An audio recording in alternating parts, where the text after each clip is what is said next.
It's fucking adorable.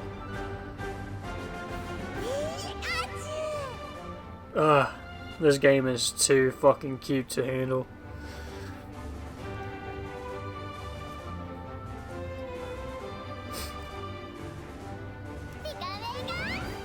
You know, I must say that I am pleasantly surprised by Pokemon Let's Go. I initially was jumping on the bandwagon of all the negative things that could be about this game, because just as a longtime fan of the original Pokemon, I did not want them to mess with the concept of the original Pokemon. But I've since found out, at least through the limited amount of time that I've spent with Pokemon Let's Go, that all the decisions that they made towards changing the original Pokemon actually had a pretty good outcome.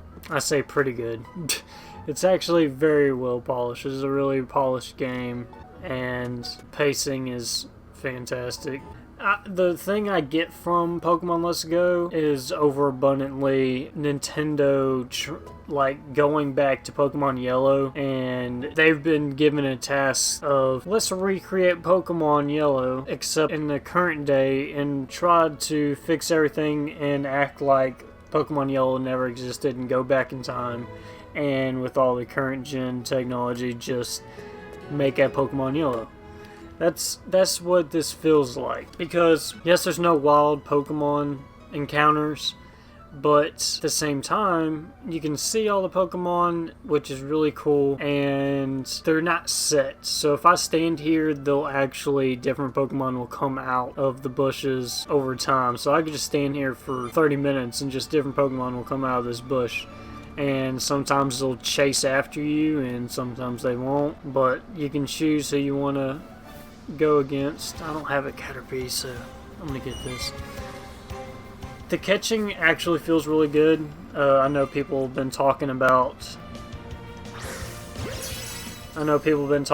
that the catching is inaccurate whenever you try to do curveballs. I've not had to do curveballs yet, but as it stands right now, using the Joy-Con, it actually feels really good. The rumble features inside the Joy-Con make catching feel really good. But if you played old school Pokemon, you played Pokemon Yellow, I don't imagine you're gonna be surprised or spoiled by anything too much. But at the same time, everything in this game, like I said, is reimagined to be the perfect form of Pokemon Yellow. That's what I look at it as, because it just looks really good. The pacing is freaking fantastic. Like, just for example, like at the beginning of the game, you're given a fetch quest like, hey, could you give this to Professor Oak? I'm like, okay, sure, I accept it, and it just teleports me to Professor Oak's house. Thank you. I didn't need to do the mediocre task of walking all the way to Professor Oak's house and then walk all the way back. And in fact, after I gave it to Professor Oak and to walk back to the other person, I only had to walk halfway back to the other person. The other person met me halfway. So yeah, that's fantastic. It's not trying to waste your time. It's getting right to the point of you playing the game. And that's what matters, are you enjoying the game? Are you engaged with the game? That's what matters. And as long as you keep on playing, I don't care if it's on wheels or it's too easy or anything like that. Are you engaged into the game? That's the main question, and this game does that very well because of its pacing. And also, if I stop talking long enough, you could hear the music, and the music is freaking fantastic.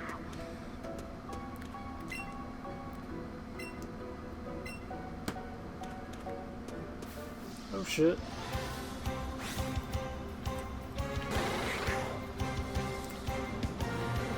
Yeah, I think that majority of the nostalgia just comes from the music, because it's, remasters of all the songs from the classic Pokemon games, and it is really good. I know it's very odd to make the comparison, but for me, it gives me a lot of feelings the same as Borderlands, the original Borderlands gave me. Because, you know, I know at GameStop and inside the game case, you're given a map of the entire location that you're going to be in while playing the game. And it gives me the same feeling of Borderlands because the Borderlands gave me the same thing. It gave me a map of the thing, and I would stay up for at least 8 hours throughout the whole night and play with my friend to try to beat Borderlands, just going by the map and trying to find all secret locations and trying to do all the things inside the Borderlands game. And I get the same feeling of Pokemon from Pokemon Let's Go. Even though I know the whole map and I know what to expect, I just can't wait to see all the things in the map. Which is a really good thing because that adds to the longevity of the game. You don't get bored and you don't want to turn off the game and then forget about the game. Because you actually want to see everything and you actually want to catch all the Pokemon.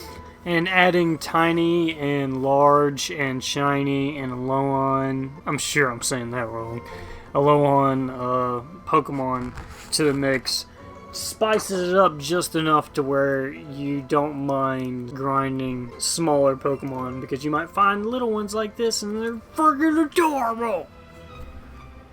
Is that a tiny Oddish? I want a tiny Oddish. That's right. Get in my Pokeball. It's over for you. Your soul is now mine. Be my slave. That's right. But no, I'm having more fun than I should with this game. It's one of those type of games where you gotta play it for yourself to feel it. Like the gameplay footage of this game online is freaking horrible. It doesn't help that. I'm sorry, but you guys that have been from Nintendo that have been like putting out gameplay videos of this game, it did nothing for me. Like, it does not explain how this game feels. Now, of course, I am very early into the game, so this all could change, but it could also all get better, and it's more likely that it can all get better. Because the core principles of the game, I very much enjoy. The pacing, for example, like I mentioned. Like, this is what I'm talking about. I just wanted to catch some Pokemon that I didn't have, and all of a sudden, now I'm going to do a Pokemon fight. So they space out the capturing of Pokemon, so don't worry, there are plenty of battles. This is like my 4th battle, and I'm only like 2 hours into the game. So they do have plenty of fights. So don't get your panties in a wad about that. Oh, and Pikachu just learned a new freaking attack. Double kick. Kick that fucking thing in the face. But yeah, when you're catching a Pokemon, it definitely utilizes the 3D rumble inside the Joy-Con. And, you know, that's one of the things why I say you gotta play it to understand it. Because it's a feeling. What do you want? Wingman.